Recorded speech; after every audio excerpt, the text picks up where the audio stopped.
सावित्रीबाई फुले या सर्व महामानवांना वंदन करतो। आजचा हा स्नेह संमेलन आणि अंतिम वर्षाच्या विद्यार्थ्यांचा निरोप समारंभ या स्नेह संमेलनाचा हा तिसरा दिवस आणि समारोपीय कार्यक्रमाप्रसंगी या कार्यक्रमास उपस्थित उच्च विद्याविभूषित परंतु कधी अहंकार नाही आणि अत्यंत विद्यार्थी प्रिय लोकेश टोकेश माझ्या जुन्या वसतिगृहातील विद्यार्थी सरांची नेहमी ख्याती सांगायची असे आदरणीय रवींद्र विखार सर या कार्यक्रमाचे प्रमुख अतिथी आपल्याला घडवण्याचं काम करतात। आपल्या पोलीस भरतीमध्ये, आर्मी भरतीमध्ये, अग्निवीर भरतीमध्ये जी मोलाची भूमिका निभावत आहेत ते आदरणीय लोणबले सर आताच काही वेळापूर्वी आपल्यामध्ये उपस्थित होते आणि आपल्याला मार्गदर्शन करून गेले ते अब्दुलजवार सर, माझे कर्मचारी सहकारी श्री रोशन टेकाम ज्यांच्या सहकार्यामुळे मला हे सगळं वसतिगृह चालवणं सोपं होतं, सुलभ होतं। आमचे बलदेवजी भलावे, सगळ्या कामामध्ये सहकार्य करणारे श्री ठवरेजी, आता नव्याने आपल्यात रुजू झालेले श्री डेहरलाल नैतामजी, ज्यांना तुम्ही निरोप देताय ते अंतिम वर्षाचे विद्यार्थी आणि निरोप घेणारे आणि निरोप देणारे असे दोन्ही विद्यार्थी आणि आता आपल्या बाजूच्या वसतिगृहामधूनही काही उपस्थित आहेत ते सर्व प्रिय विद्यार्थी मित्रांनो। आपण आपल्या साधारणतः कॉलेजेसमध्ये, महाविद्यालयामध्ये, शाळांमध्ये स्नेह संमेलनाचे कार्यक्रम मोठ्या स्वरूपात होतात, मोठ्या जोरात पण होतात, माहोलमध्ये पण होतात।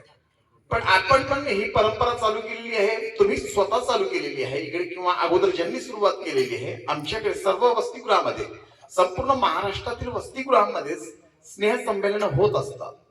स्नेह संमेलने आमच्या वसतिगृहामध्ये व्हावा आमचा आग्रह पण आहे। हे यासाठी आहे की स्नेह संमेलनाच्या निमित्तानं आपण काही विविध स्पर्धांचं आयोजन करतो आपल्या वसतिगृहामध्ये। आपले विद्यार्थी इतर गावातले जे विद्यार्थी असतात त्यांच्या तुलनेने थोडासा न्यूनगंड असतो। ते कॉलेजेसमध्ये जे स्नेह संमेलन होतात ज्याच्यामध्ये विविध स्पर्धा होतात त्याच्यामध्ये पाहिजे तेवढ्या हिरिरीने भाग घेणारे आपले विद्यार्थी नसतात।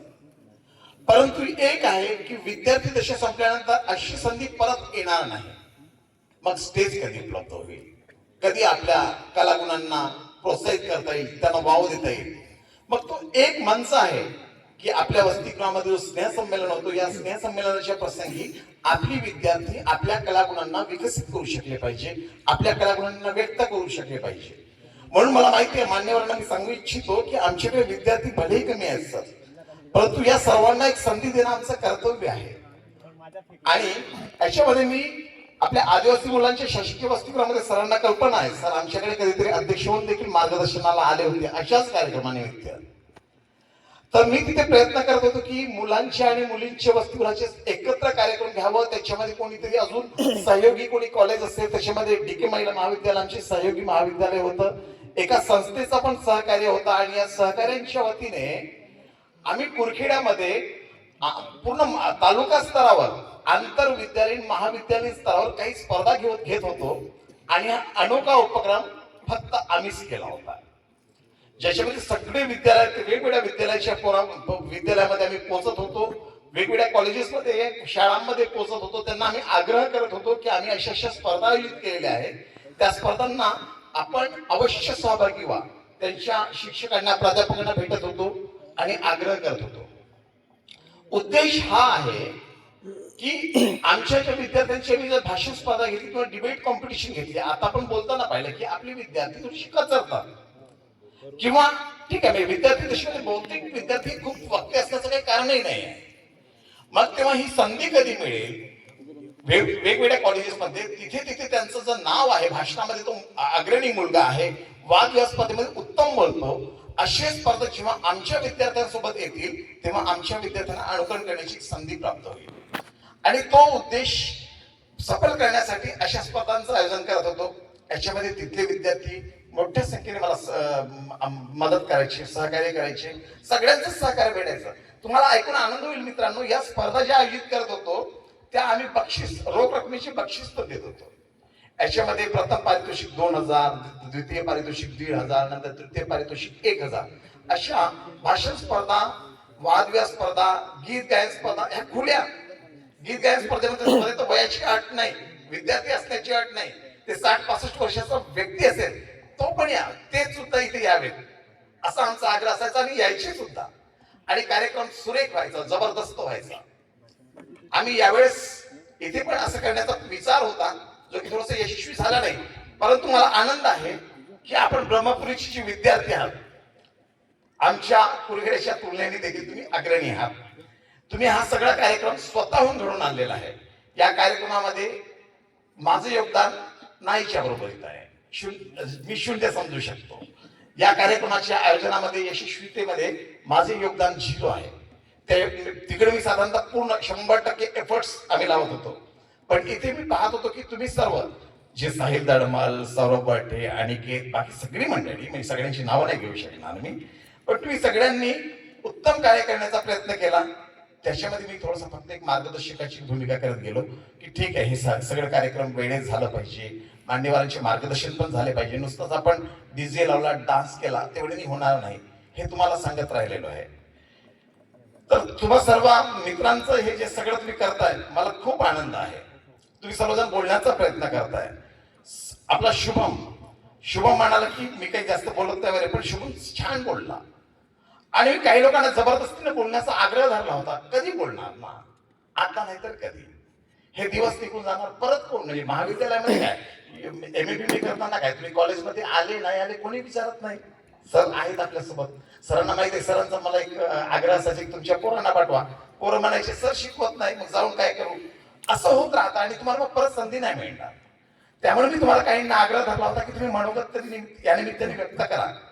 चिमण म्हणाला की मी 20 की 22 वर्षाचा झालो, पहिल्यांदा बोलतोय.